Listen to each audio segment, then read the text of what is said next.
Gergovie, tout le monde sait où c'est, mais Alésia. Blois devient le lieu où l'on aime assassiner les gens. Depuis 1946, Cannes fait son festival. Mais 68, ce n'est pas que le quartier latin, c'est aussi Lyon, Bordeaux, Strasbourg. L'histoire de Soissons ne se résume pas à celle d'un vase. Tous les chemins mènent à Reims. Mais la victoire de Charles Martel a-t-elle bien eu lieu à Poitiers ?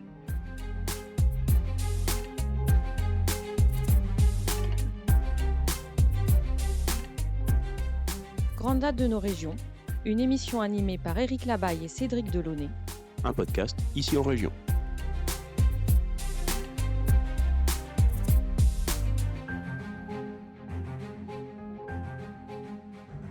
En 1440, alors que la guerre de 100 ans n'est pas encore terminée et que le roi Charles VII poursuit méthodiquement sa politique de prise en main et d'organisation de son royaume, le dauphin fomente une révolte qui, même si elle ne change pas le cours de l'histoire, témoigne déjà du caractère indomptable du jeune homme, qui n'est alors âgé que de 17 ans. Un jeune homme qui, quelques années plus tard, deviendra à son tour un grand roi, aussi connu pour ses réformes que pour son esprit machiavélique. J'ai nommé le futur Louis XI, mais nous n'en sommes pas encore là.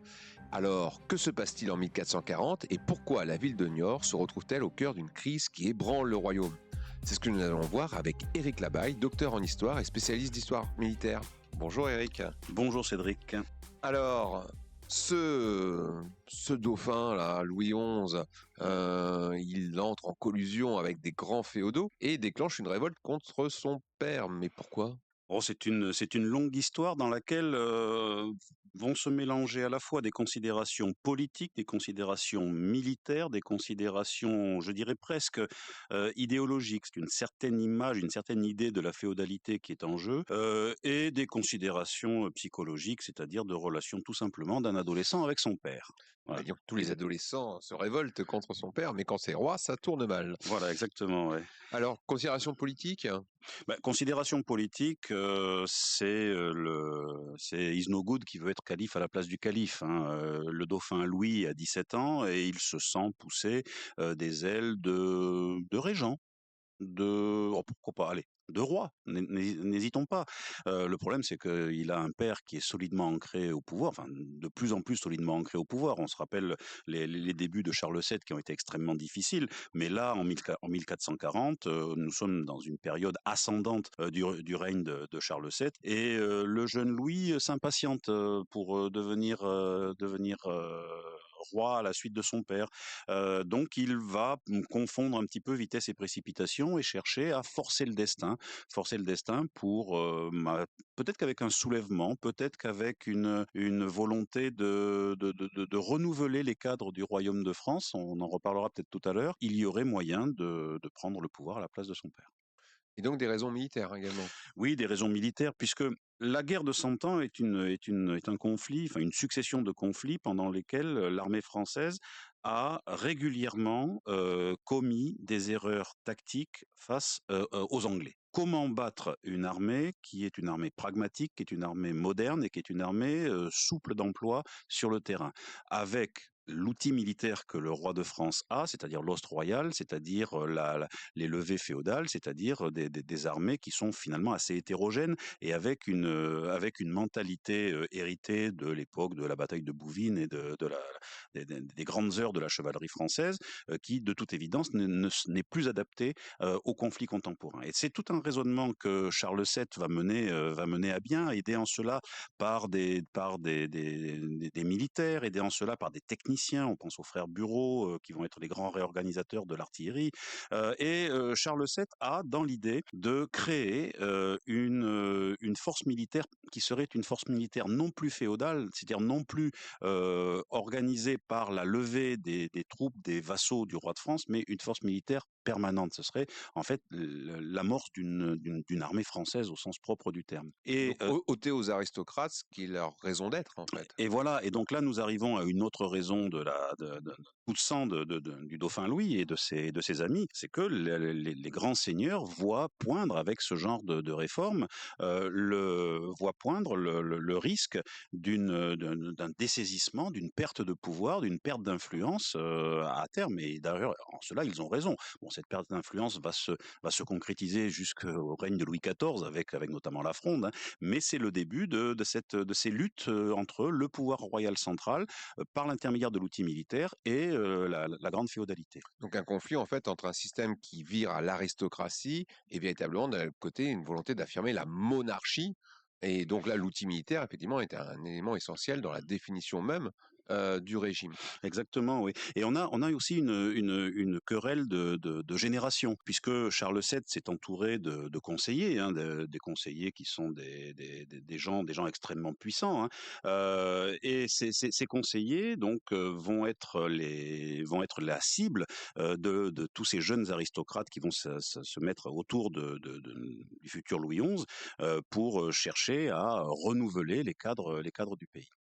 Et donc cette révolte, on lui a donné le nom de Praguerie, nom assez étrange.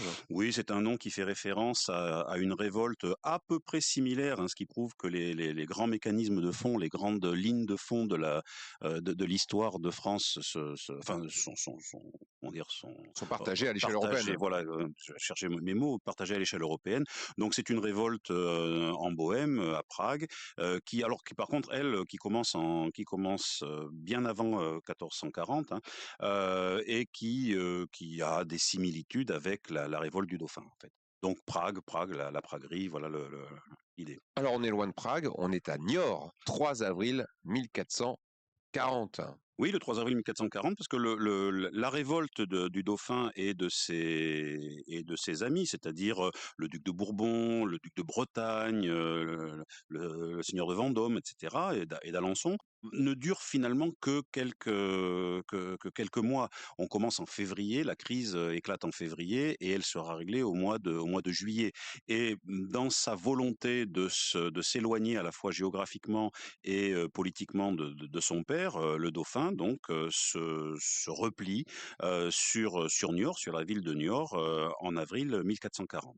Et donc l'affaire tourne court, effectivement, parce que papa se fâche très fort. Oui, papa se fâche très fort, et papa s'avance vers les révoltés avec son armée dans la région de Poitiers encore, et donc finalement, la révolte ne se déroule pas, ne s'ouvre pas vers une guerre civile ouverte. Elle est réglée dès le mois de juillet.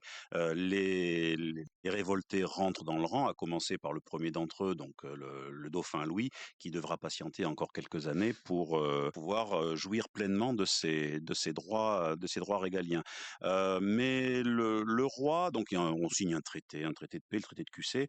Mais le roi ne veut pas laisser passer les choses. Il va être extrêmement sévère dans sa réaction. Il va faire décapiter un certain nombre de gendarmes, enfin d'hommes d'armes, hein. Il va même aller jusqu'à faire exécuter d'une façon assez horrible, hein, le bâtard de Bourbon, qui est un des princes alliés avec le dauphin. On va le coudre dans un sac et le noyer. C'est dire que c'est quelque chose d'assez inhumain comme traitement. Mais paradoxalement, à côté de ces réactions extrêmement sévères, voire violentes, il va savoir se montrer montrer montrer de la mansuétude à l'égard de certains, accepter de les réintégrer dans le jeu politique national, et les faire entrer petit à petit à son conseil, les faire entrer dans son entourage. C'est la création d'un quelque chose qui est connu surtout pour le règne d'Henri III. C'est l'apparition de ces personnages, ces jeunes seigneurs à la cour du roi, qu'on appelle les mignons. Les mignons, ça commence après la Praguerie, avec tous ces jeunes aristocrates, souvent de très haute lignée, qui entrent dans l'environnement du roi. Et reconnus pour leurs compétences. Et c'est aussi un moyen de les neutraliser et de les avoir sous les yeux.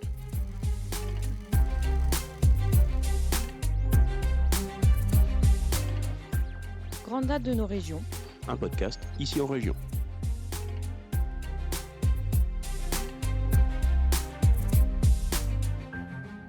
Alors, la colère du roi s'abat effectivement sur quelques moteur de la révolte, mais aussi sur la ville de Niort. Oui, puisque lorsque l'armée donc Charles.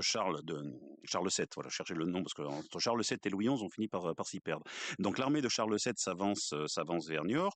Entre-temps, le dauphin et d'Alençon sont partis, ont cherché à échapper à une confrontation dont ils connaissaient déjà l'issue. La ville de Niort se change de camp après avoir hébergé le dauphin, se livre totalement au roi, mais le roi, ça ne lui plaît pas. Donc il va faire des exécutions, il va retirer à la ville de Niort ses privilèges, hein, ce qui pose des questions et ce qui montre le rôle finalement nouveau, parce que la ville de Niort va être traitée comme un seigneur, comme un seigneur local, donc ça donne une idée du rôle nouveau des villes à cette époque-là du Moyen Âge. Oui, parce que on est dans des sociétés rurales et agricoles, du fait des systèmes d'exploitation, mais il y avait une très longue éclipse urbaine entre, on va dire, le deuxième, troisième siècle après Jésus-Christ et voilà l'effondrement progressif de l'Empire romain, et toute la période effectivement du Haut Moyen Âge, où effectivement c'est la vie rurale qui domine et le pouvoir est transféré dans les espaces ruraux avec comme symbole les monastères, les châteaux forts, etc.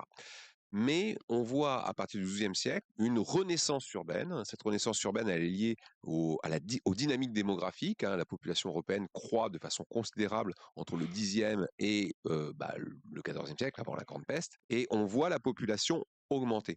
Et donc, on assiste à la renaissance urbaine ou à la création de nouveaux centres urbains, qui est une renaissance démographique, mais aussi économique.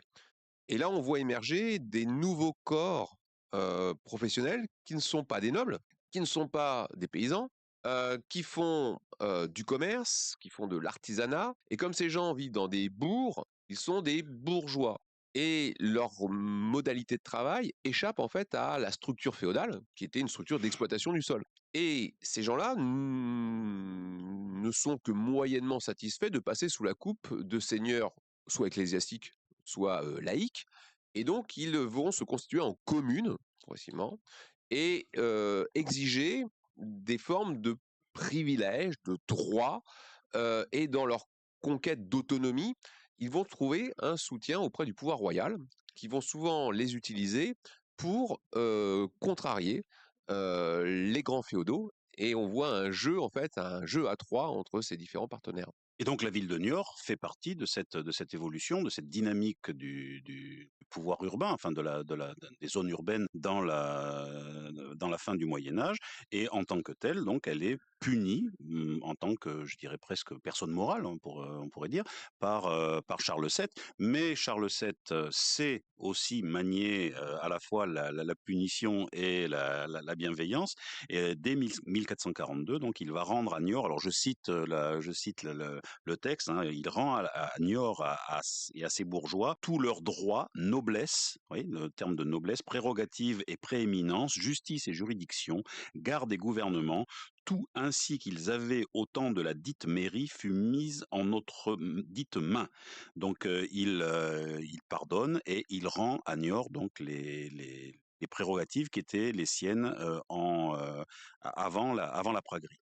Fin de la crise. Fin de la crise, mais Charles VII est un roi qui a de la suite dans les idées et les mesures de modification, de réforme en profondeur de l'outil militaire qu'il avait en tête avant 1840 vont être menées à bien, et en 1845, 1440. je suis parti au 19e siècle. Moi, On va revenir en arrière. on 1440. va revenir en arrière. Donc les mesures qu'il avait en tête avant 1440 vont être menées à bien, et en 1445, par les ordonnances de Loupy-le-Château, il va créer les compagnies d'ordonnance. Il va créer pour la première fois dans l'histoire de France une armée qui ne serait plus une armée féodale, mais qui est une armée nationale. Alors, pour l'instant, c'est très embryonnaire, mais ces compagnies d'ordonnance vont jouer un rôle essentiel à la fois dans la conclusion de la guerre de Cent Ans, avec les campagnes qui mèneront ensuite à la bataille de Castillon, 1453.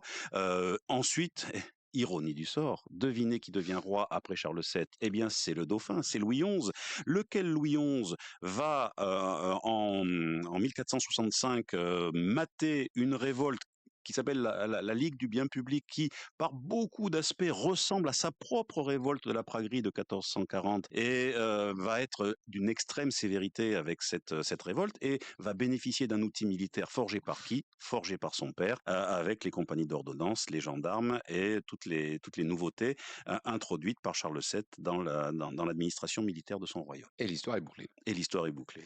Vous retrouverez cet épisode de la praguerie et les épisodes terribles pour Niort dans le livre Les grandes dates du Poitou chez votre libraire et dans tous les points presse. Merci Éric Labaille. Merci Cédric.